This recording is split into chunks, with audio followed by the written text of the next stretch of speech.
신현복 노무사입니다. 요번 강의에서는 뭘 볼 거냐면 그 학원 노무에서 가장 중요한 것은 이 학원 강사가 근로자냐 아니냐 판단이라고 그랬죠. 그렇죠? 그래서 그 얘기를 할 겁니다. 학원 강사가 근로자인지 아닌지. 이게 왜 중요하냐면 학원 강사가 근로자라 한다면 노동법이 적용되고 근로자가 아니면 민법이 적용된다고 그랬습니다. 노동법은 불평등한 법이고 민법은 평등한 법이라고 그랬습니다. 먼저 이거 볼게요. 1번 판단 준거입니다. 이건 뭐냐면 저 같은 사람을 노무사라고 그럽니다. 노무사는 학원 편이에요, 강사 편이에요? 원장님 대답하세요. 저 같은 사람은 노무사라고 그러는데 노무사는 강사 편이에요, 학원 편이에요? 회사 편이에요, 근로자 편이에요? 누구 편이죠? 누구 편도 아닙니다. 누구 편도 아니고 돈 주는 사람 편이에요. 아니 저한테 왜 돈을 주겠어요? 자기 편 들어달라 돈 주는 거죠. 그래서 원장님이 의뢰하면 원장님 편이고요. 강사가 의뢰하면 강사 편이에요. 누구 편도 아니에요. 그래서 제가 그 강사들한테 사건의 의뢰를 받으면 저 제일 먼저 물어보는 게 뭐냐면 학원 이름이 어느 학원인지. 왜냐면 제가 관리하는 학원이 많을 거 아니에요. 그 학원이다, 맡고 있는 학원이다 그러면 제가 의뢰를 받으면 안 되겠죠. 그래서 저 같은 노무사는 누구 편도 아닙니다. 의뢰인 편입니다. 변호사가 누구 편이죠? 정의의 편인가요? 무슨 개풀 뜯어먹는 소리야. 의뢰인 편이죠. 의뢰인 편에 서서 법률이 허용하는 테두리 안에서 최선을 다하는 거예요. 누구 편도 아닙니다. 제가 강사한테 의뢰를 받았어요. 퇴직금은 못 받았대. 노동청에 갑니다. 원장님이 와 있어. 원장님이 그 노동부에 있는 근로감독관을 막 혼냅니다. 막 혼내. 그 원장님이 근로감독관한테 뭐라고 얘기하냐면 감독관님 학원은 잘 모르시죠. 이 사람은 근로자가 아니래. 그러니까 퇴직금이 없대. 이 사람은 근로자가 아니라 프리랜서래요. 프리랜서. 근로감독관이 물어봅니다. 프리랜서라는 증거가 뭐죠? 그랬더니 3.3% 세금 신고했대. 3.3%. 그러면 그 근로감독관이 뭐라고 그러냐면 그런 얘기는 국세청 가서 하시고 여긴 노동청이라고. 노동청은 노동법에 따라 판단하는 거예요. 무슨 얘기냐면 근로자인지 아닌지 판단 기준은 세법이 아니라 노동법이에요. 노동법. 근데 자꾸 원장님들은 3.3% 세금 신고했으니까 근로자가 아니라고 그래. 아니라는 거예요. 노동법에 따라 판단합니다. 노동법에. 제가 여기 지록이마라고 써놨죠. 지록이마. 이게 무슨 얘기예요? 사슴을 가리키면서 말이라고 한다는 거예요. 사슴을 가리키면서 저거는 말이야 라고 얘기하는 거예요. 무슨 얘기냐면 강사는 근로자. 그런데 자꾸 근로자가 아니라고 손가락질 하는 거야. 아니에요. 제가 저번에 어떤 강사의 퇴직금 사건을 맡아서 진행을 했는데 그 강사가 계약서를 봤어요. 계약서. 저 일산 쪽이에요. 일산 쪽에 있는 학원인데 그 계약서 이렇게 돼 있더라고요. 계약서 이름. 보통 강사들 같은 경우에는 계약서 이름이 뭐 강의 계약서, 강사 계약서 이렇게 돼 있죠. 근로 계약서. 근데 그 강사는 계약서 제목이 이렇게 돼 있더라고요. 프로 강사 용역 계약서. 이렇게 돼 있어요. 계약서 이름이 프로 강사 용역 계약서예요. 무슨 얘기예요? 너는 프로다. 프로야. 프로가 무슨 퇴직금이 있니? 이런 의미겠죠. 그죠? 택도 없는 얘기입니다. 택도 없어요. 노동법은 무조건 실질이 중요해요. 실질이 중요한 거지. 암만 뭐 이렇게 써봐야 의미가 없습니다. 의미가 없어요. 그러면 어떠한 사람이 근로자인지 아닌지 어떻게 판단하냐? 법에는 없고요. 판례 또 노동부 행정해석이 있어요. 한 11가지 기준이 있습니다. 11가지. 그 11가지가 뭐냐면 요거예요. 동그라미 1번서부터 11번까지 있어요. 요게 대법원 판례이기도 하고 노동부 행정해석이기도 해요.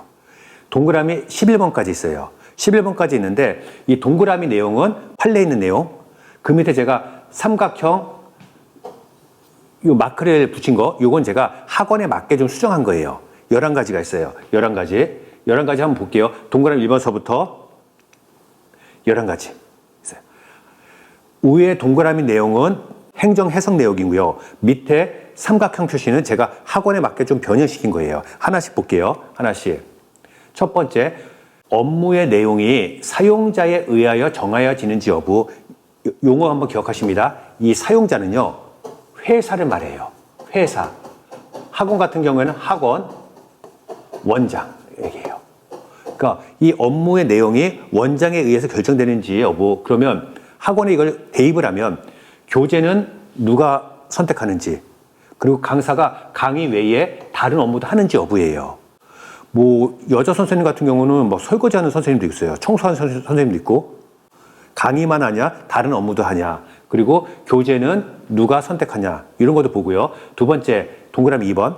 취업 규칙, 복무 규정, 인사 규정들의 적용을 받고 사용자로부터 구체적인 지휘 감독을 받느냐. 이거는 학원에 대입을 하면 미등록 학생 동료하고 담임도 맡고 있고 수업 내용에 대해서 지시하고 시간표를 원장이 짜고, 이러면 근로자라는 거예요. 근로자. 다음에 동그라미 3번. 근무 시간과 장소가 지정돼 있냐 이거예요. 학원 같은 경우에는 출퇴근 시간이 정해져 있는지예요. 출퇴근 시간. 중요하죠. 예를 들어서 우리 학원은 그 14시부터 22시까지예요. 22시. 그런데 예를 들어서 내 수업이 수요일 날은 22시에 내 수업이 끝나. 내 수업이. 그러면 수업이 끝나면 바로 퇴근할 수 있는지, 아니면 22시까지 남아 있어야 되는지, 이런 것도 중요한 거예요. 다음에 4번. 근로자 스스로 제3자를 고용하여 업무를 대행케 하는 업무 대체성이 있는지. 이건 무슨 얘기냐면, 우리 뭐 강사가 신혼여행 갑니다. 일주일 동안.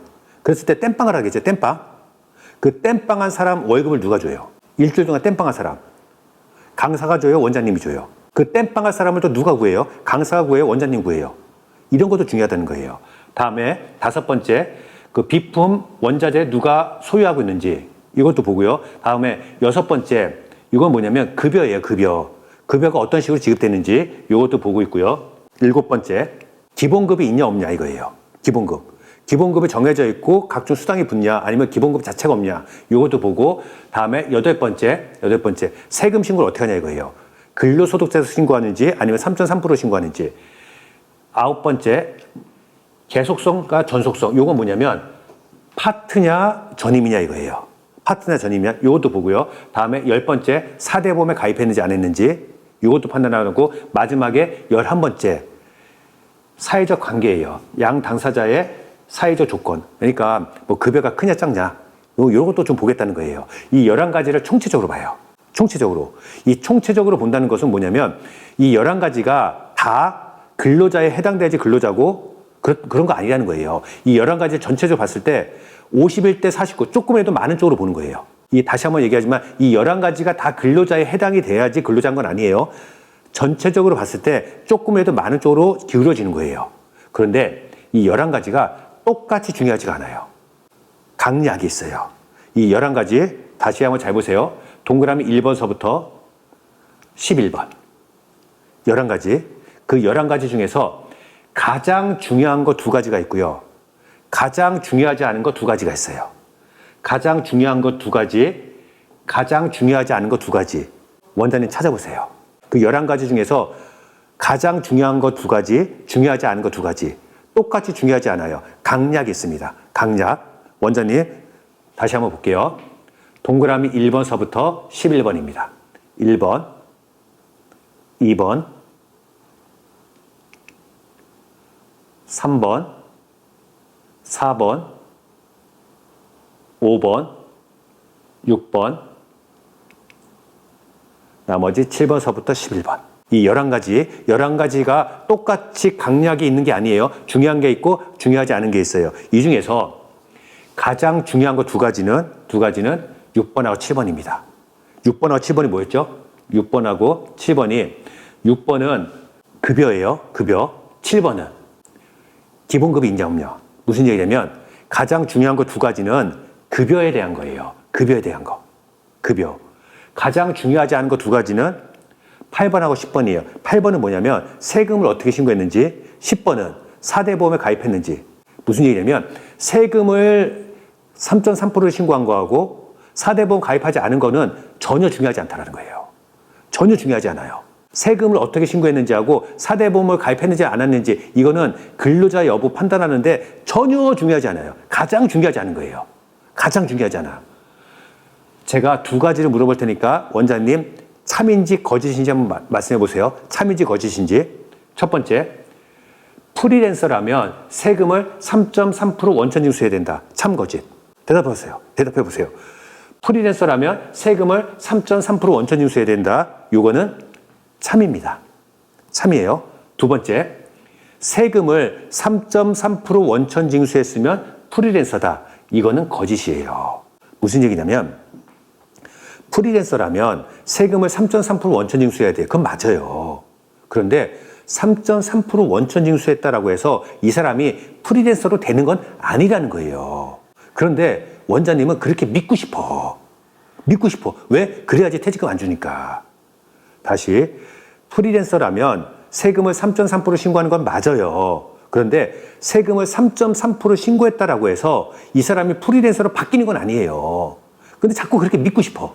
믿고 싶어. 이건 거짓이라는 거예요. 기억하시고. 그러면 아까 제가 가장 중요한 게 급여라고 그랬죠. 급여. 이 급여에 따라서 근로자인지 아닌지 판단이 좌우가 됩니다. 학원 강사가 급여를 받는 방법은 크게 세 가지예요. 세 가지. 첫 번째는 고정급을 받아요. 한 달에 200만 원, 300만 원. 여기 1번. 2번, 시수 곱하기 단가 받아요. 시간당 얼마, 시간당 얼마. 그래서 보통 조금 받는 건 알바들이죠, 알바. 알바들은 요즘 최저임금 8,720원 받죠. 거기다 시간 곱해요. 그리고 일단 전임 강사들, 파트 강사들 같은 경우에는 많이 받는 사람은 그 강남에 있는 재종반에서 영어나 수학 정도 가르치면요, 시간당 한 7만 원 받습니다. 시간당 7만 원. 또 강사 중에 제일 조금 받는 게 그 전산 강사들 있죠. 워드 프로세스 이런 거 가르치는 사람, 시간당 한 10,000원 받습니다. 10,000원. 이렇게 시간 곱하기 단가로 받는 사람. 세 번째는 비율제입니다. 이거는 수강료 5대5, 6대4에 나눠 갖는 거. 비율제. 여러분 학원을 한번 생각해 보세요. 손 들어 볼게요. 제가 다 여러분 보고 있어요. 우리 학원에 고정급 받는 강사 있다. 두 번째, 우리 학원은 시수 곱하기 단가 받는 강사 있다. 세 번째, 우리 학원은 비율제 강사 있다. 이 셋 중에 하나 또는 두 개가 있을 거예요. 이 중에서 1번하고 2번은 근로자입니다. 이 두 명은 근로자예요. 근로자. 3번은 근로자가 아니에요. 월 고정금 받는 강사, 그리고 시간당 얼마 받는 강사는 근로자예요. 세 번째, 비율제 강사, 5대5, 6대4. 이게 비율제 강사는 근로자가 아니에요. 왜 그러냐면, 비율은 중요하지 않아요. 5대5나 6대4나 9대1이나 그건 중요하지 않아요. 비율제라는 형태가 중요한 거예요. 비율제 강사는 근로자가 아닌 이유는 뭐냐면, 이렇게 보는 거예요. 법에서는 학원은 장소를 제공해요. 학원이라는 장소를 제공하고, 공간을 제공하고, 강사는 강의라고 하는 용역을 제공하는 거예요. 그래서 수익이 창출되면 이걸 쉐어하는 거예요. 쉐어. 동업자라고 보는 거예요. 동업자. 그래서 이 비율제 강사는 근로자가 아니에요. 근로자가 아니니까 이 사람들은 노동법이 적용되지 않아요. 이 사람은 적용됩니다. 노동법이. 그런데 잘 보세요. 우리 강사는 비율제 강사예요. 비율제 강사. 그런데 나머지 조건이 아까 동그라미 1번서부터 11번 완벽하게 근로자야. 무슨 얘기냐면 급여 형태는 비율제인데 출퇴근 시간도 정해져 있고요. 원장님이 조회도 하고 혼도 내고 업무 관리도 하고, 그리고 시간표도 원장님이 짜고 교재도 원장이 결정해요. 그리고 다른 데 출강도 못해. 그러면 비율제라 하더라도 근로자입니다. 근로자. 정리하면 이렇게 됩니다. 고정급이나 시수를 받아요. 무조건 근로자예요. 비율제 강사 웬만하면 근로자가 아닙니다. 웬만하면 근로자 아니에요. 무슨 얘기예요? 비율제 강사라 하더라도 근로자일 수는 있는데 그 가능성은 굉장히 낮아요. 제가 그 학원 관리 노하우, 여기서 그 자문도 하고 상담도 하고 강의도 하고 그래요. 그런데 또 사이트가 있어요. 강사들 카페. 거기서도 제가 자문하는데, 요즘 제가 자문 잘 안 하는데, 거기에 보면 질의에 진짜 90% 이상이 퇴직금이에요. 퇴직금. 이런 질문이 올라옵니다. 내가 자기가 비율제 강사래. 비율제 강사. 퇴직금 받을 수 있니? 그럼 제가 답변 답니다. 상당히 어렵습니다. 비율제 강사는 근로자 잘 인정되지 않습니다. 이렇게 답변을 달아요. 그러면 그 강사가 또 저한테 질문해요. 아니, 다른 노무사들은 비율제 강사도 근로자기 때문에 퇴직금 받을 수 있다고 하는데 왜 노무사님은 안 된다고 하십니까? 그러면 제가 그래요. 그러면 그 노무사한테 가서 의뢰하시라고. 무슨 얘기냐면 비율제 강사도 근로자일 수 있는데 그 가능성이 굉장히 낮아요. 다시 한번 얘기합니다. 고정급이나 시수를 받는 사람은 무조건 근로자입니다. 비율제 강사는 웬만하면 근로자가 아니에요. 웬만하면 근로자일 수도 있지만 웬만하면 아닙니다. 그래서 이렇게 판단하는 거고, 잠깐만 쉬었다가 원장님이 가장 궁금해하시는 퇴직금에 대해서 정리해 보도록 하겠습니다. 잠시 쉬었다 오겠습니다.